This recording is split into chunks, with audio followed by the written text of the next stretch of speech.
Hey, what's going on, dudes? My name is Rex, and we are back with some more Elder Scrolls Skyrim. On the last episode, we did the quest for Mehrunes Dagon that, of course, started in the Museum of Dawnstar, one of the two, actually, Daedric quests that you can start here in this beautiful, forgotten, lonely, terrible place that we call Dawnstar. So there's, of course, as I mentioned, another Daedric quest here. In fact, that is Vaermina, the Daedric Lord of Dreams and Nightmares and terrible, terrible things. We are, however, not going to do that. I did mention in the last episode, and I promised that we're instead going to be doing, I believe it was Asura, so not going to be doing that today. However, what I wanted to do today, and this might be a short episode because of this, but I just wanted to take a little bit of time to just kind of go around Dawnstar and just talk a little bit about it. I feel like we've been going pretty fast with some of the content that we've been doing. We've just been kind of going from quest to quest, dungeon to dungeon, just getting as much done as possible, which is nice. But we've also been skipping some of the nuance, some of the lesser known things about some of the locations that we visit, and I just want to slow down a bit. And I do want to just kind of touch a little bit on Dawnstar, because we kind of got in here and just kind of left it, and we never got to talk too much about this place. So if you're one of those people that maybe you don't like it very much when I just sit still and talk without really doing much, this might not be your episode, and I'm sorry, but yeah, just kind of go around a little bit and talk about this place. And I feel like the best place to probably go and start to do that is going to be in the Jarl's house, which should be one of these over here. Now, the Jarl is been basically ruling this place for over probably like 40-50 years. He came in here when he was just but a young lad, and now he's a little bit older. The Jarl is tired. Be mindful of that. Unless you're here to solve this nightmare problem, I don't need you. Nightmare problem? What are you talking about? That's right. Dawnstar. My Dawnstar is plagued with nightmares. I haven't slept properly in days. That priest of Mara who came here before you says the divines will cure us. Well, until they do, I don't have any business to discuss with outsiders. Well, of course, it seems like most of everyone here in this town is actually having issues with nightmares, having terrible dreams when they sleep at night. But what's interesting about these dreams is that it is actually the same nightmare that people are getting. It's a very similar one, and which of course leads people to believe that it is indeed a curse. And that, of course, has to do with the Daedric Lord Vaermina and her quest line, so we will not really do much about that until later on. The Stormcloaks are destined to win this fight. Talos is with us, and when you fight under a divine's blessing, victory is assured. Dawnstar has a history of being the site of battles that have crippled the fate of the Empire. I hope this remains true. So what he's talking about there, Dawnstar being the place of battles before against the Empire, there was this really interesting... See, Dawnstar is funny because way back in the day, Dawnstar actually used to be huge. Like, there used to be like kings and queens of Dawnstar. And not just that, but other kings from other places would actually marry... for political convenience, the queens and kings of Dawnstar. So Dawnstar actually used to be quite a nice place.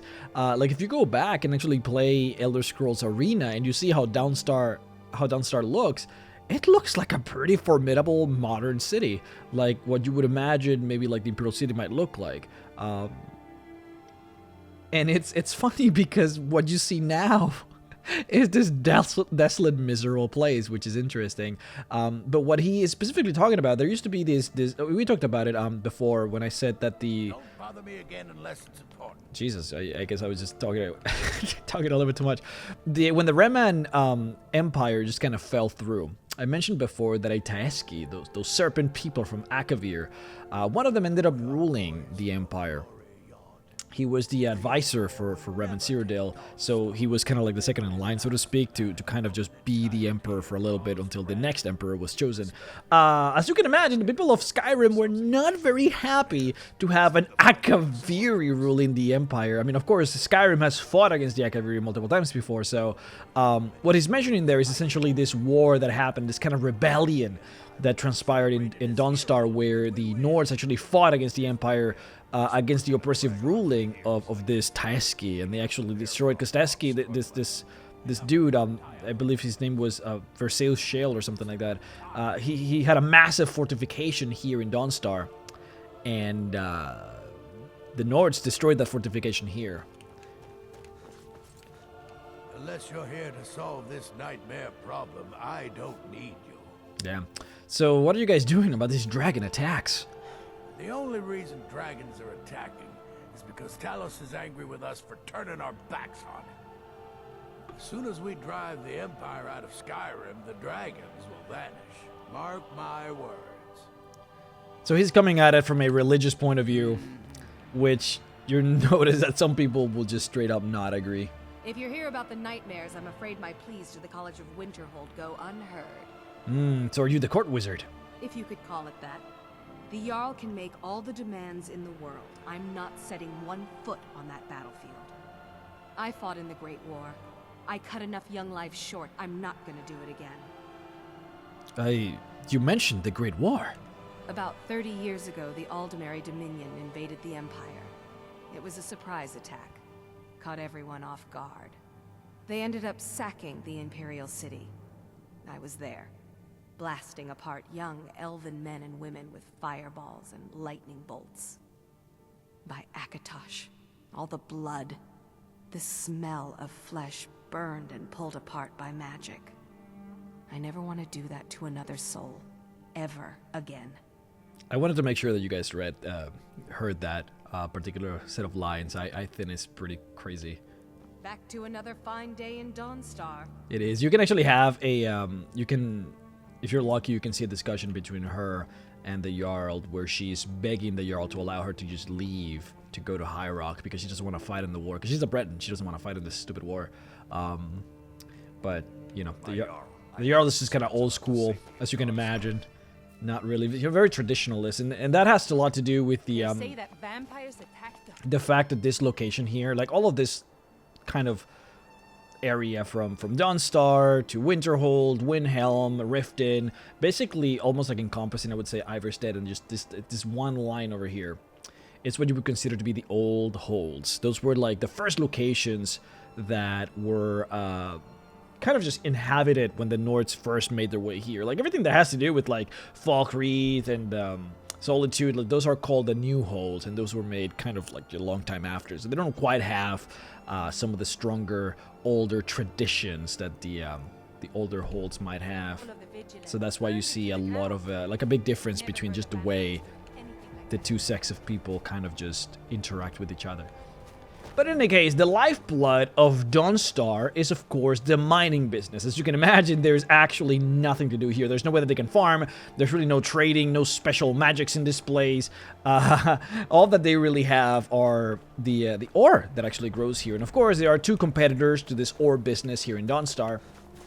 On one side, you have the Ironbreaker Mine, which is leadered by Beitild, which is unfortunately one of the targets for the Dark Brotherhood questline. So since we already did the Dark Brotherhood questline, we actually ended up killing her, so you're not gonna see her here. But these are some workers from her. I don't want any trouble.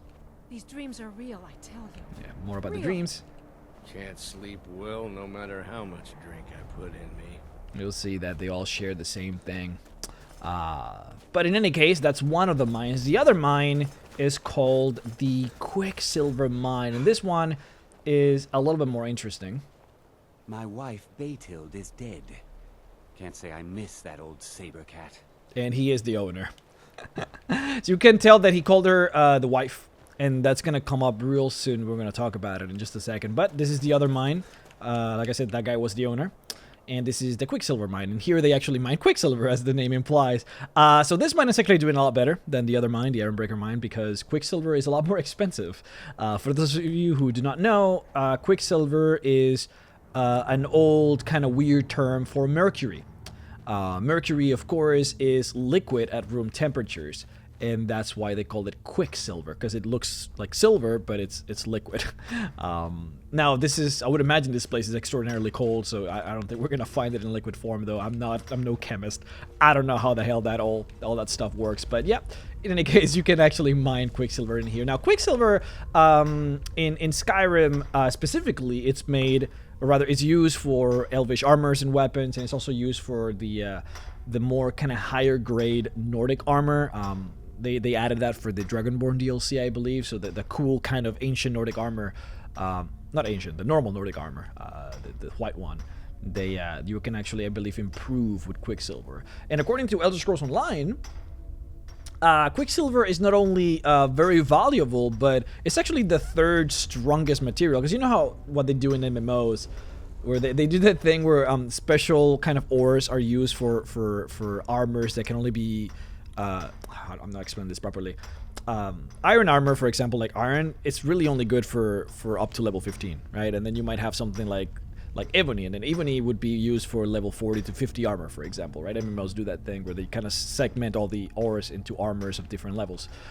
Quicksilver is actually the third strongest in the game, way higher than ebony. So they seemingly make it more important than ebony, which is, I think, is kind of a huge deal. But in any case, I don't know how much that actually applies in the single-player games, in Skyrim specifically, but what matters here is that Quicksilver is actually valuable. And they found this mine here with tons of Quicksilver. So this mine is actually doing a lot better than the Ironbreaker mine. And that's kind of important because the leaders of both mines, I believe the name was Leigilf and Baitil, they actually hate each other, but they're married. And that's where the drama comes from. Some people here in the city, they sort of call them ex-husband and ex-wife, but then a large number of other people call them wife and husband, sort of suggesting that they actually haven't divorced. My wife, Baitil, is dead.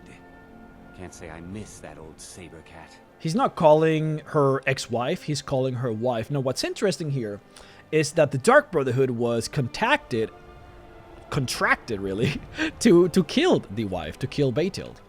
The question becomes, well, who actually set up the contract? Who wanted her killed? And in the game, there really isn't anyone that... I mean, the game doesn't imply really anybody that might want her killed. There really isn't anybody. And the workers were happy to actually work for her. And there's no mention really about her from any other character other than the husband. So, of course, the intuition would be that the husband might do it. What's interesting, though, is finding the purpose. Like, why would he necessarily want her killed and not just divorced? Especially considering the fact that there's a priest of Mara here in Dawnstar. So there would be...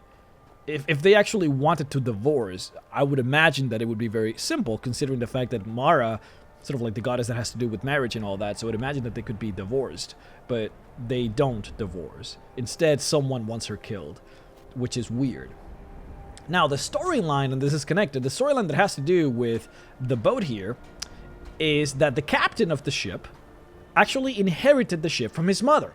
The mother died, and she used to run the ship very strictly, very nice. The crewmen respected her and all that good stuff, but then she ended up dying, and this guy, a captain, he inherited the ship. If you talk to this guy, he'll say this. I don't like taking orders from a boy, but I need the gold. I could run this ship better than that boy who calls himself a captain. Maybe one day I'll do something about it. The captain inherited the sea squall from his mother when she died. Maybe I can inherit the ship if he dies. So there is this whole topic about inheriting. He inherited the ship from the mother. He's saying, well, maybe I'll do something about this. Of course, it's inferring that he might actually kill the captain in order to inherit the ship. The fact that the topic kind of... And again, like, guys, this is a conspiracy theory that I'm about to lay down on you because we don't really have any confirmation on this. But the thought process here is that the husband, Legilf, actually wanted to kill the wife, Beatild, in order for him to inherit the mine that she was the owner of. Because they were, of course, competitors. The fact that the topic exists of inheriting right there, the fact that we don't really know who killed her, but somebody wanted her killed, the fact that they clearly hated each other and they were enemies. In fact, if you actually go to her mine, the Ironbreaker mine, you see, before you kill her, of course, you see all of the miners basically talk about how, like, they're trying to work hard to be able to fight against the enemy, in this case, the enemy being the Quicksilver mine, and the fact that the Quicksilver mine was doing a lot better, essentially kind of suggesting that there would be no reason for him to necessarily just, like, kill her because he's already winning the competition. But then you realize that, like, oh, they're talking about inheriting. Maybe he wants to inherit it. Maybe he wanted to inherit the mining operation so that he could own both. It's weird, you know? It's one of those things that there's no confirmation, of course. There's really no way to really know who did it. But, I mean, all signs really do seem to suggest that he might have done it. And, of course, the conspiracy theory kind of side of things starts to light up in my brain about why he might have done it, which I think is kind of fun. Kind of fun to do.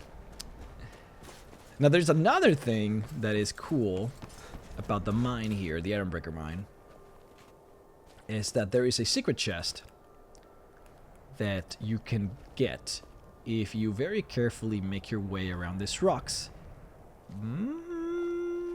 If you very careful, there it is. Ah, kind of triggered it. We gotta be very precise here. Sometimes you can make it happen real quick. Sometimes it just don't. There it is. Come on, there it is. It's a hidden chest, hidden in the snow, hidden... Well, technically speaking, it is hidden beneath the ground. And as you can see, it's a pretty sweet chest, and it holds all kinds of things. There's a couple of creepy things, because it's like a child's doll and a couple of girls' dresses. So it almost makes you believe that it might be like someone might have buried this here, like someone is killing children and just burying them here or something. And it's like they're also burying their treasure or whatever. It's a pretty crazy chest. You can actually do this even on consoles. Like, I'm not cheating here. I'm not doing any crazy shenanigans. I'm not trying to manipulate the game. You literally just do what I did and you can just open it. Now, the thing about this chest is that it is actually a store chest. So the way that the game... Let me see if I can actually go to a store here and I can actually show you guys. I think it's pretty interesting. Where is the store here? Yeah, we can do the mortar and pestle. So when you actually buy an item... makes potions, if you can't tell from the name. Just step up to the counter. I will do that. When you actually buy an item from a vendor, you're actually taking the item directly from the counter. So everything that you see around, typically, like in the counter, for example, those are items that she's actually selling right now. No, so you're an alchemist. So, for example, let's see if we can do some healing potions or something. So, if you pay close attention to the healing potions on the background, the ones that look like this one that I'm moving right now, if I pick them up, boop, disappears. Boop, disappears, right? So, I'm literally buying things. I'm taking things from the counter as I'm buying them. So, everything here in the store is either found... Let me know if you come down with the rattles. It's either found directly around and we can directly see it, or... Does she have a hidden chest? She doesn't have a hidden chest. Okay. Oh, there it is. It's either found in the cupboards or is found here. So everything that you don't see in the cupboards that she's selling is right here. The game puts a chest somewhere and then hides it from you in a way that the player cannot ever get to. And then when you're buying things from her, they disappear out of this chest. So if I were to, hypothetically speaking, take everything from this chest, she wouldn't be selling it anymore because the game would think that I already bought it. Right? That's essentially what it is. So the chest that you actually get access to without cheating, that is by the cave here, the mining operation, that chest actually belongs to a vendor somewhere here in Dawnstar. But as you can see, there is no vendor here. So who does it belong to? Well, it would be very difficult to tell by just exploring. But you would basically have to look at every single like vendor's items and all that in order to kind of cross-reference to see who indeed that is. But typically when you see people selling child's toys and little girls' dressings, typically you're looking at Khajiit wares. Feels like to walk on Worm's. Need something? Bandits harass the caravans at every step, but Khajiit usually scare them off. Bandits are giving you trouble. A few days ago we were ambushed. A nuisance, really. But many of the marauders had quick fingers. One of them stole my moon amulet, given to me by my mother when I was just a cow. It is my only memory of home in this cold land. Oh man, I could try and get it back, bro. You are kind to offer. We believe the bandits are part of a group headquartered here. Yeah, we might actually do that later. Be careful. I missed my amulet. But a life cannot be replaced as easily. Okay, what kind of dangers does your caravan face? Skyrim is filled with all manner of dangerous beasts. Wolves, trolls, mammoths, and giants would all like to make a meal of us. But the dragons are the most fearsome. Lucky for us, they don't seem to hunt along the roads. Yes, I was hired to protect the others as we walk the roads of Skyrim. It is a thankless task, and I would rather be back home in elsewhere, but I have little choice. Akari freed me from a prison in Cyrodiil, and now I must repay my debt to him. A word of advice, my friend. Do not mix gambling and drink. Taken together, they will empty your pockets of every septim. So we get a little inside info on maybe some of the lives of these Khajiits as they sort of go about their caravans, May your road lead you to warm sands. which I do appreciate. Yes. I hope that you will come to do business with us again. The longer we travel the roads of Skyrim, the more empty this land seems. The roads of Skyrim lead to many. So many refuse to talk to us. They call us thieves and smugglers. I am glad to see that you are not such a one. Indeed not, but when you actually look at her store, you will see that indeed she has the items that we were specifically looking at when we saw that secret chest. We got some of the child's toys, we got the tunics for the girls, and some of the other random items that we found. She does have a few extra things, as you can see. I don't think that the chest we saw had ropes of conjuration, but basically everything else down here is you know, yeah, as you can see. I mean, you can cross-reference it, but I'm pretty sure it's gonna be like close to one-to-one what the thing had. Oh, you can get a wooden sword. Yeah. So yeah, that's the truth of the secret chest. If you're, I mean, you can just go into the chest and basically just like steal everything from it if that's what you would want to do. May the sun keep you warm, even in this land of bitter cold. Even on this land of bitter cold. But yeah, it's just one of those fun things. There's a lot of really kind of like just odd things about Dawnstar. And one of them, actually, this is something that I should have done before. I'm going to go ahead and quick save, and I'm going to reload an old save, and you will see why in just a second. There was something that I wanted to show you guys from the Mysterium Xarxes. Of course, in the last episode, we went ahead and struck the Mysterium Xarxes in the Museum of Dawnstar in order to transform it into a bucket, which of course is something that you can do not just by hitting it. You can cast all kinds of spells on it. You can use fire, you can use electricity. I'm not sure why it happens, it just kind of happens. But what I forgot to do, which was something that I feel like would have been rather dope, is actually read what the Mysterium Xarxes actually says, because as you may know, the Daedric language, my game lagged a bit there. The Daedric language is not really a language per se. It's more of a font. Every single Daedric letter can actually be directly substituted for its equivalent in the Latin alphabet. So let's go ahead and try if we can open this without failing miserably. There it is. First try, baby. Nice. Okay, so as you can see, there is a lot that is written on the piece of paper. And since every single character here in this Daedric alphabet can be directly translated into the Latin equivalent, we can actually read this, and actually very easily. For example, this symbol here, the Oblivion symbol, that's just the letter O, right? And every single symbol is essentially a letter. So now most of this has been burnt, so I will not be able to like go basically like, you know, one-to-one exactly, because I can't show you, but basically what's written here, and you can see that there's some letters in here. This actually goes all the way up here, and it goes all the way down to here. And it's supposed to say, when I walk the earth, the faithful among you shall, and I think it ends there, and I believe it goes, I think there are 2 lines in here, but they go, the faithful among you shall receive your reward, to be said above all other mortals forever. And I believe over here it starts and it says, as for the rest, the weak shall be winnowed, the timid shall be cast down, and the mighty shall tremble at my feet and pray for pardon. And then on the circle, it says, of bold oblivion fire, who finds you for Lord Dagon forever, reborn in blood and fire from the waters of oblivion. So it's kind of weird. The translation doesn't really make much sense in that regard, but that's what it says.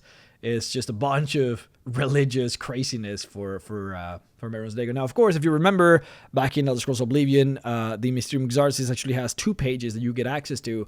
There's this page, and then there's another page with a triangle, which kind of continues a little bit on what was being said here. But it's specific. It talks about how to actually find the sanctuary of the cultists, whereas this one is just more like a threat. You know, when I walk the earth again, the faithful shall receive your reward. Everyone is going to be killed, basically, is what it's saying. All right, let's go back to the quick save. So that we're not, because that was like 1 episode ago, that save. But all right. Last thing that I want to do here today, because again, it's just going to be a short episode. There really isn't much to Dawnstar. There are some interesting things, but really not that much. I want to talk about one of the funnest things about this place, which is the pervert of Dawnstar. There's actually a person, not right here, right now, but there was a person who used to be like the creepy pervert of this place. He was actually kicked out of Dawnstar because he started to practice necromancy, but specifically, he was practicing necromancy so that he could revive the dead bodies of women so that he could then have sex with those bodies. It's kind of fucked up, to be honest. But we'll deal with that specific storyline on the next episode. I just kind of want to cover some of it. Because there is a location here that is kind of one of those mysterious, kind of like there is no story to it locations. But we can try and make a little bit of a connection. There is so this location is called the Lover's Tent. It's an unofficial name that was given to it, and the reason it was given to it is because, as you can see when you see inside, there are 2 bedrolls, and everything in here kind of just screams sex, right? So you have the boots, you have like a lot of flowers, a lot of like sweets, you have wine, you have the goblets. Yeah, it's a nice view of the ocean, of the Sea of Ghosts.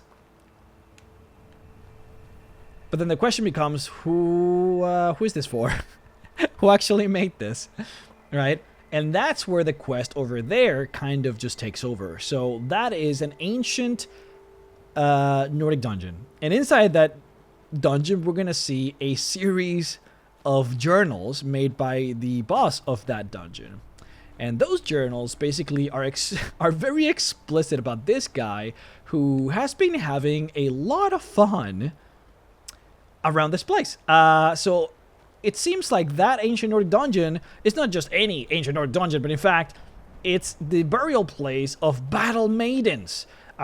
Sort of like female warriors, essentially. Like old, ancient female warriors. And he stumbled upon that place and he started to resurrect them so that he could use them as wives, essentially. Not just that, but he has been reviving milkmaids and turning them into ghosts so that he could have A new type of sensation is what he calls it. I'm literally quoting him when I say that. So that's going to be a pretty crazy quest. We'll do that on the next episode, though, because I just wanted this to be kind of a short episode. But I want to do that episode and then answer some of your questions as we go about doing it. But yeah, I hope you guys enjoyed the episode. I know it was very rambly. I get very rambling when I'm just like not really doing anything other than just talking. I hope that I explained properly. I'm kind of self-conscious about it now. I don't know if I really explained it properly, the whole kind of conspiracy theory that had to do with the husband killing the wife because he might have taken over her business. But there really isn't any other like explanation. Why would anyone want Baytail killed the leader of the Ironbreaker mine? It really is just the husband that might be the culprit there. Let me know what you guys think. I'm curious if I convinced you or if maybe you have another take on this matter. Anyways, hope you guys enjoyed the video. Kind of rambly. I don't know. I don't know how good I feel about the video, but I don't want to redo it. Anyways, hope you guys enjoyed it, and I will see you next time. Bye-bye.